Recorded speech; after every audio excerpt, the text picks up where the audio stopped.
Oke, terima kasih kepada sahabat-sahabat media yang berkenan bertatap muka dengan saya untuk memberikan satu klarifikasi terkait persoalan beberapa hari yang lalu yang mungkin membuat kita semua membutuhkan satu keterangan, membutuhkan satu penjelasan kronologis yang sebenarnya. Baik, saya akan mulai dari kronologis perkaranya dulu. Kenapa saya ditangkap dengan menggunakan pasal 263 atau pemalsuan surat? Awalnya, areal ini adalah areal XHGU PTPN 2 dengan jumlah luasan seluas 10,7 hektar. Dalam matrikulasi itu disebutkan nama saudara Endi Bahtiar. Endi Bahtiar pernah menyampaikan dalam bentuk kerjasama kepada saya. Kerjasamanya itu begini dia, Bang, bantulah saya dulu untuk menyelesaikan persoalan ini untuk tahapan penghapus bukuan. Baik, kita pasti bantu. Buatlah kuasa ke saya. Dibuatlah kuasa ini tadi. Terus seiring waktu berjalan, Endi Bahtiar telepon saya, panggil, ajak ketemu. Bang, izin bang, ada apa? Saya kehabisan uang, bisa nggak carikan investor? Investor untuk membantu permodalan kita untuk penyelesaian proses penghapus bukuan. Oke. Terus apa kompensasi terhadap investor? Saya tanyakan, wajar kan kalau saya tanyakan apa kompensasi, kan begitu? Kita kasih bang, kita kasih tanah sama dia satu kapling. Ini sudah saya buatkan peta kaplingannya, dan nanti kita kasih surat. Oh begitu? Iya, oke. Cobalah pelan-pelan saya cari dulu investornya. Setelah itu saya berkoordinasi dengan Pak Prof Pagar. Kebetulan saya ketahui Pak Prof Pagar ini juga sahabat saya. Bang, itu saudara yang Bahtiar kan butuh modal tuh bang. Kalau abang bisa bantu kompensasinya itu, ya kasihlah tanah sama bang, satu kapling. Oh iya, iya. Oke, bisa nggak kita ketemu sama Endi? Boleh. Ketemulah dengan Endi Bahtiar. Begitu ketemu dengan Endi Bahtiar, bicara, sepakatlah ini. Pak Prof Pagar minta supaya disurvei di lahan. Disurveilah dengan anggotanya namanya Andi alias Waras. Setelah disurvei, saya tidak ikut survei, mereka yang survei. Dipatoklah ini lahan, dan gitu.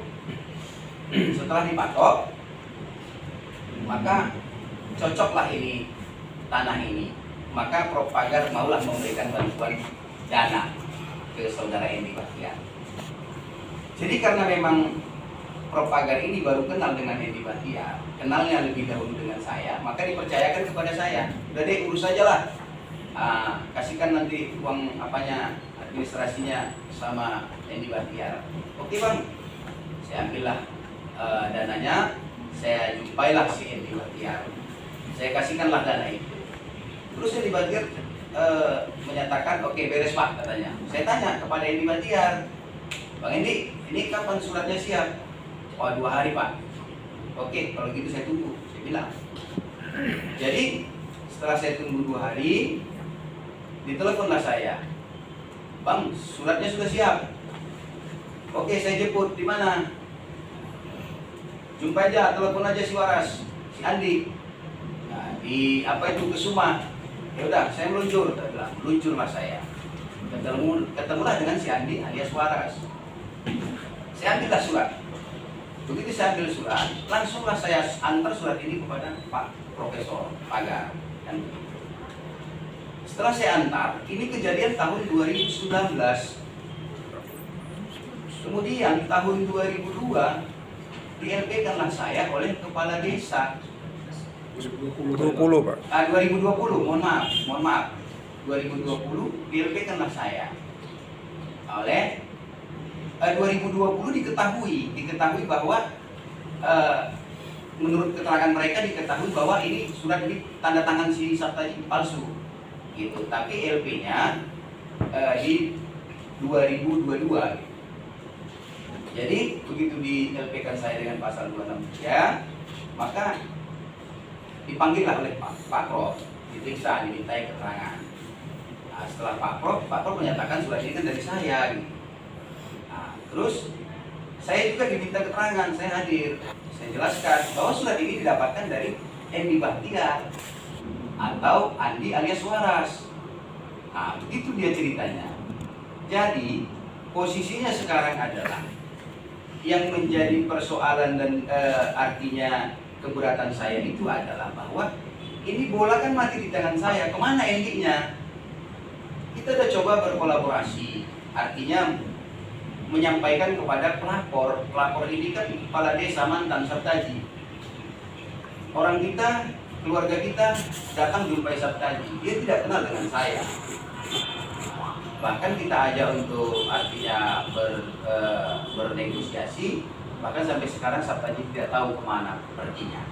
Termasuk Endi Bahtiar juga kita tidak tahu kemana perginya. Jadi dengan persoalan ini pada tanggal 29 Juli saya ditangkap di parkiran Hotel Miana, Jalan Cemara.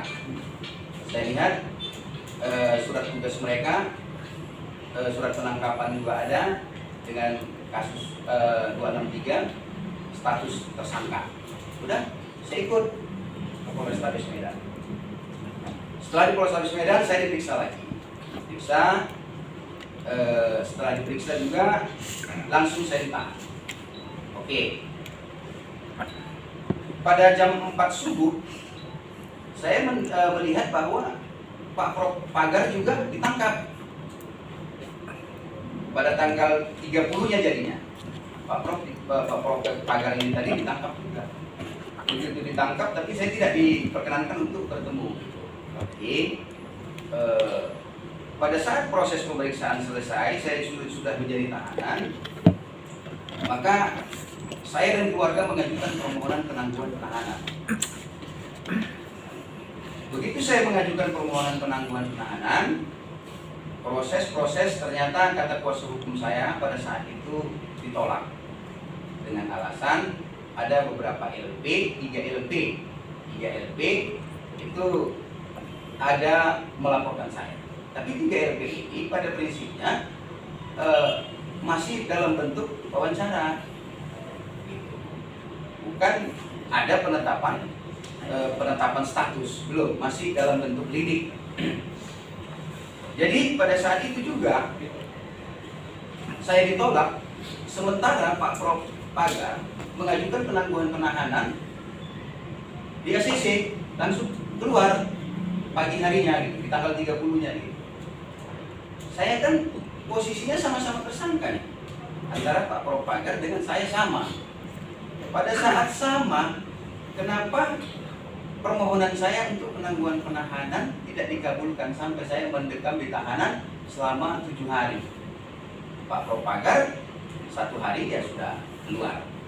Jadi berdasarkan permohonan saya itu tadi ditolak, begitu posisi ditolak, maka saya punya keluarga saya itu Mayor Dedi Fadil Hasibuan. Saya keluarga dekat, bukan keluarga-keluargaan. Saya komunikasi dengan beliau melalui HP teman, saya sampaikan persoalan ini. Jadi kita kan sudah sama ketahui bahwa posisinya sekarang ini ada aturan yang memang benar-benar ini bisa kita jadikan, saya pernah membaca lah pokoknya. Saya pernah membaca bahwa dasar hukum bantuan hukum dari pengacara militer itu kan harus ada dasar hukumnya. Nggak juga ujuk-ujuk dia pengacara militer langsung bisa membantu sipil, kan nggak begitu juga. Jadi saya pernah membaca Undang-Undang RI nomor 34 tahun 2004 tentang TNI, pasal 50 ayat ketiga ke C terkait keluarga prajurit memperoleh rawatan kedinasan yang meliputi bantuan hukum. Itu dasar hukum yang pertama. Itu saya ketahui gitu. Karena saya juga berprofesi selama ini sebagai advokat, dan kita juga harus bisa membaca artinya undang-undang di luar daripada undang-undang peradilan hukum. Jadi yang kedua, keputusan Panglima TNI nomor Kep garing 1089 garing 12 Romawi garing 2017 tanggal 27 Desember 2017 pasal 12 ke C, orang tua, mertua, dan saudara kandung atau ipar serta keponakan prajurit strip PNS TNI diajukan langsung secara perorangan oleh prajurit TNI dan PNS TNI serta diketahui komandan atau kasatker. Baru yang ketiga, keputusan Kasat nomor Kep garing 362 garing 6 garing 2015 tanggal 5 Juni 2015 tentang petunjuk teknis tentang penyelenggaraan bantuan hukum pidana. Berdasarkan ini, karena memang Mayor Dedi Fadil Hasibuan ini adalah keluarga terdekat kami berkeluarga, maka dia mengajukanlah permohonan dia kepada komandannya untuk bisa melakukan bantuan hukum terhadap saya sebagai keluarganya. Maka diajukan alhamdulillah di disposisi